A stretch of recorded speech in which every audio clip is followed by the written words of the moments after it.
Bonjour à tous, dans cette vidéo, vous allez apprendre à programmer le lancer de 1 dé et de vérifier si la probabilité d'obtenir un 3 est bien de 1/6, c'est-à-dire de 0,166.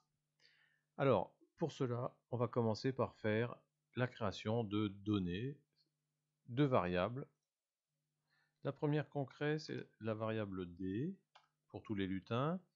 Ensuite, une autre variable qu'on appellera nombre de 3 sorties.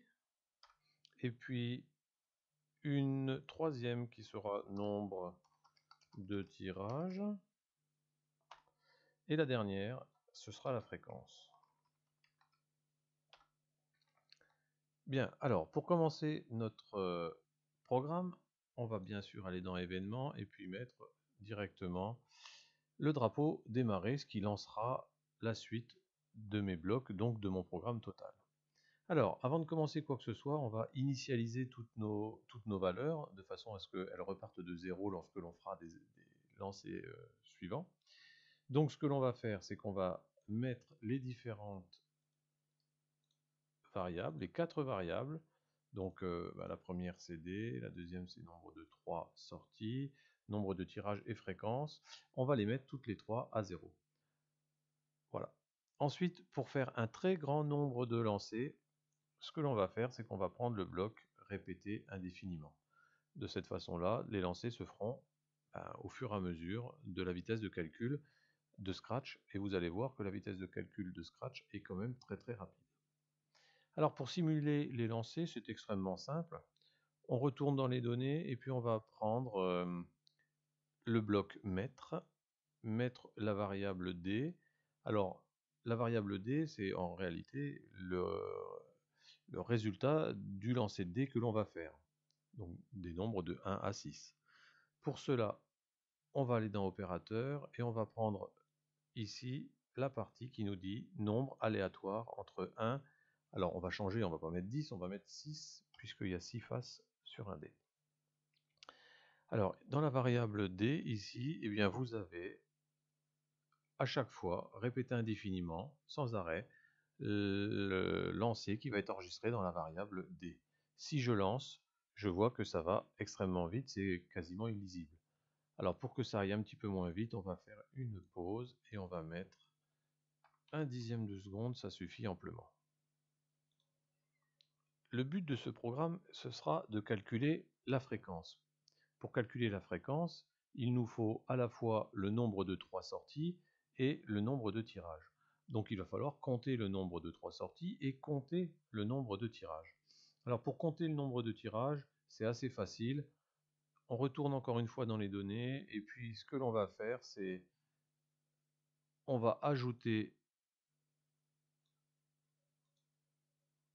à nombre de tirages, on va ajouter 1, c'est-à-dire qu'à chaque fois qu'il va lire les blocs et qu'il arrive ici, il aura fait un lancer à ce niveau-là, dans cette partie-là, et donc ici, il aura ajouté 1, donc le premier ça va être 1, 2, 3, etc., etc. On voit ici, au fur et à mesure que ça avance, que les tirages sont bien comptés. Là, je suis presque à 200 lancés.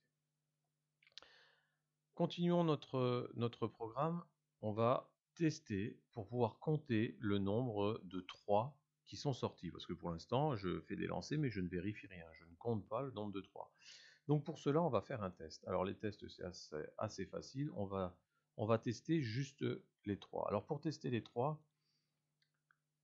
je vais prendre ce test-là. Si la variable D, c'est-à-dire si le résultat qui est sorti de mon lancer est égal à 3, alors qu'est-ce que je dois faire? Eh bien, c'est très simple. Je vais ajouter à la variable nombre de 3 sorties, je vais ajouter 1. Comme ça, à chaque fois qu'il va détecter que la valeur qui se trouve dans la mémoire D est égale à 3, il va me rajouter et il va me les compter. On voit au fur et à mesure ici que ça avance plus ou moins vite selon ce qui sort. Des fois, il ne sort pas de 3 pendant longtemps, et des fois, c'est plus rapide d'incrémenter la variable nombre de 3 sorties. Allez, dernière petite chose, calcul de la fréquence. Alors, pour calculer la fréquence, c'est très facile. On va prendre ici, mettre la fréquence, et on va faire le calcul avec les opérateurs. La fréquence, c'est une division, c'est une fraction, et c'est la fraction de nombre de 3 sorties sur le nombre total de tirages. Allez, je relance, on va tout remettre à 0 et on va constater ce que l'on obtient. Donc ici, les dés, il n'y a pas de souci, ils se lancent. Je compte le nombre de 3 qui sont sortis et le calcul de la fréquence se fait automatiquement. Si vous le laissez dérouler suffisamment longtemps, on va voir, normalement, ça devrait s'approcher de 1,666. Regardons un petit peu. Donc là, on est presque fixé à 1,16. Voyons à peu près à combien de lancers on va arriver à 166. Allez, je vous laisse regarder. Et dès que vous obtenez 0,166, c'est-à-dire une chance sur 6, vous pouvez passer à la vidéo suivante.